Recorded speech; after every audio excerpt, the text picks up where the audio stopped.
Qui n'a jamais rêvé de connaître les pensées de ceux qui nous parlent? Qui n'a jamais souhaité savoir si notre interlocuteur nous mentait? Eh bien, ces rêves peuvent devenir réalité grâce à la synergologie, qui signifie l'étude du langage corporel, du non-verbal. Mais quelle est l'utilité d'une telle discipline? De nombreuses réponses seraient possibles. Enquête policière, entrevue, psychologie.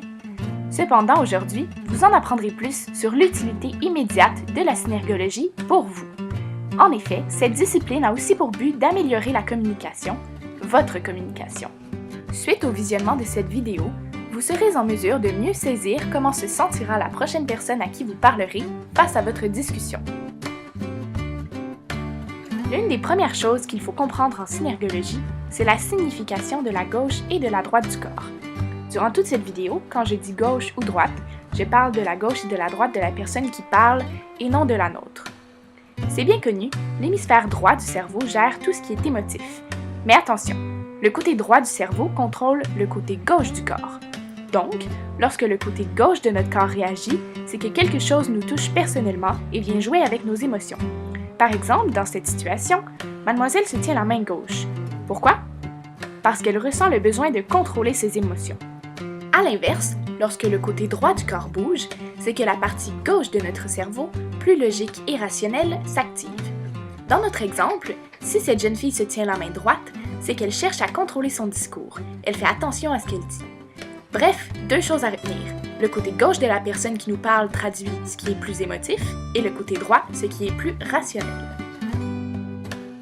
Il peut être utile de savoir si notre interlocuteur est ouvert à la discussion. Certains items semblent évidents. Par exemple, on peut avoir tendance à croire que le croisement de bras est un signe de fermeture. Ce n'est pas toujours vrai. Voici donc quelques exemples qui vous guideront véritablement. Les bras croisés sont un signe de fermeture lorsque les mains sont cachées. De plus, elles sont souvent refermées en point. Un autre indice, plus facile, est la bouche. La personne qui écoute et qui a la bouche ouverte est bien plus ouverte à la discussion qu'une personne qui a la bouche fermée. On peut le constater dans la situation suivante. Cette émission de Tout le monde en parle concerne l'affaire Netflix. Observez comment les deux hommes rient la bouche grande ouverte alors que Mélanie Joly nous donne à peine un petit sourire. Cela est logique, puisqu'elle se trouve dans une situation plutôt inconfortable. Un dernier item qui peut nous indiquer l'ouverture ou la fermeture de quelqu'un est le croisement de ses jambes. Quand une personne n'est pas ouverte à la discussion, elle aura tendance à croiser ses jambes de façon à créer une barrière entre son interlocuteur et elle. Dans le cas contraire, elle serait ouverte à la discussion. En résumé, on peut observer les bras, la bouche et les jambes et on a déjà une très bonne base. Sans devenir des experts du FBI, certains items peuvent être facilement reconnaissables en ce qui concerne le mensonge. En voici quelques-uns.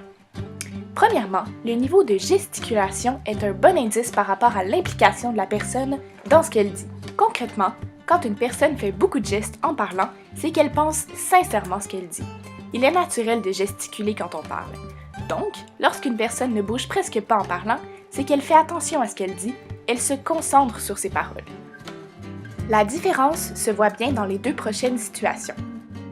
Observez comment Mme Obama semble impliquée dans ce qu'elle dit. Elle ressent son discours. À l'inverse, Mme Trump semble plutôt raide. Elle a appris son texte. Elle le récite, mais ne le ressent pas. Elle ne gesticule donc pas du tout. Un autre indice intéressant est la dissymétrie du visage, soit quand les deux côtés du visage ne montrent pas la même chose. Vous vous souvenez de ce que veulent dire la gauche et la droite du corps? Eh bien, cela nous sera utile. Lorsqu'une personne ne pense pas ce qu'elle dit ou tente de cacher une émotion, le côté droit du visage est plutôt neutre ou bien montre ce que la personne veut que les gens voient. Sur cette photo, tout semble bien aller. Mon côté droit vous montre un sourire. Le côté gauche, lui, montre la véritable émotion. On constate donc que je ne suis pas aussi à l'aise qu'est-ce que je veux démontrer. Le sourire n'est pas présent sur mon côté gauche. Voici d'autres exemples. Si vous observez bien, on peut voir une larme couler de l'œil droit de cette dame. Elle semble triste, alors qu'en réalité, elle est très heureuse. Un sourire s'affiche sur son côté gauche. Même chose pour M. Labaume. À droite, on voit un homme plutôt sûr de lui et déterminé, alors qu'à gauche, c'est de la peur qu'on peut observer. C'est déjà la fin de cette vidéo. Vous vous en savez maintenant un peu plus sur la synergologie. Cette légère base n'est toutefois qu'une infime partie de tous les micro-gestes et micro-expressions analysables chez l'être humain.